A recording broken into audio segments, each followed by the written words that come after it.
প্রিয় ছাত্রছাত্রীরা, আজ কলকাতা পুলিশের কনস্টেবল পরীক্ষায় দেখো এই প্রশ্নটি জিজ্ঞেস করেছে যে কোনো আয়তক্ষেত্রের কর্ণের দৈর্ঘ্য 10 সেমি এবং তার এরিয়া অর্থাৎ ক্ষেত্রফল হচ্ছে 62.5, তবে ওই আয়তক্ষেত্রের দৈর্ঘ্য এবং প্রস্থের যোগফল কত?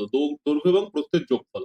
অর্থাৎ দেখো, আয়তক্ষেত্রের দৈর্ঘ্য এল এবং প্রস্থ বেধ বি, আমরা জানি L square plus B square is equal to hypotenuse মানে কর্ণের স্কোয়ার, ডায়াগোনাল স্কোয়ার, এটাকে আমরা বলতে পারি ডায়াগোনাল স্কোয়ার।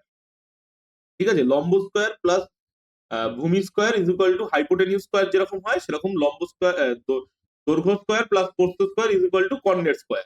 তাহলে দেখো, দৈর্ঘ্যের এবং প্রস্থের স্কোয়ার আমরা কিছু জানি না, কিন্তু কর্ণটা জানি, দৈর্ঘ্য প্লাস প্রস্থের স্কোয়ার ইজ ইকুয়াল টু কর্ণ 10 তার স্কোয়ার অর্থাৎ 100, এটা আমরা বলতে পারি।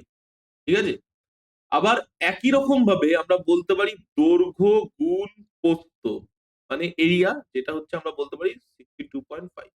এখানে একদম একটা নর্মাল ফর্মুলা অ্যাপ্লাই হবে। ফর্মুলা কি? এ স্কোয়ার প্লাস বি স্কোয়ারের ফর্মুলা। এখানে আমরা ইউজ করতে পারি এ প্লাস বি তার হোল স্কোয়ার মাইনাস 2ab। এখানে এল কে এ এবং বি কে বি ধরে নাও। সেক্ষেত্রে দেখো, এই যে এল স্কোয়ার প্লাস বি স্কোয়ার, এইটার ভ্যালু তো আমরা আগেই জানি যে 100। তাহলে এইটা ইজ ইকুয়াল টু আমরা 100 লিখে দিলাম। 2 গুণ দৈর্ঘ্য গুণ প্রস্থ, এই যে এল এবং বি, এটা আমরা জানি 62.5। অর্থাৎ এবারে আমরা কি পাচ্ছি?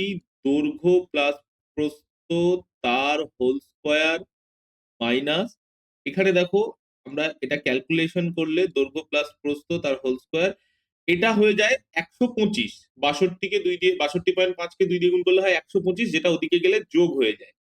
তাহলে 100-র সঙ্গে 125 যোগ হয়ে যাচ্ছে, অর্থাৎ 125 আসছে, যেটা A plus B whole square হচ্ছে। A plus B is equal to তাহলে চলে আসছে 15। দেখো এখানে 15 কিন্তু অপশন দিতে আছে, সহজে আমরা এটা বের করতে পারি। যেহেতু এরকম প্রশ্ন দিয়েছে তাই ট্রিপলেটস আমরা ইউজ করতে পারলাম না। তোমরা চ্যানেলটি সাবস্ক্রাইব করে রাখো সমস্ত ম্যাথসের ট্রিক গুলো দেখে নেওয়ার জন্য। Thank you.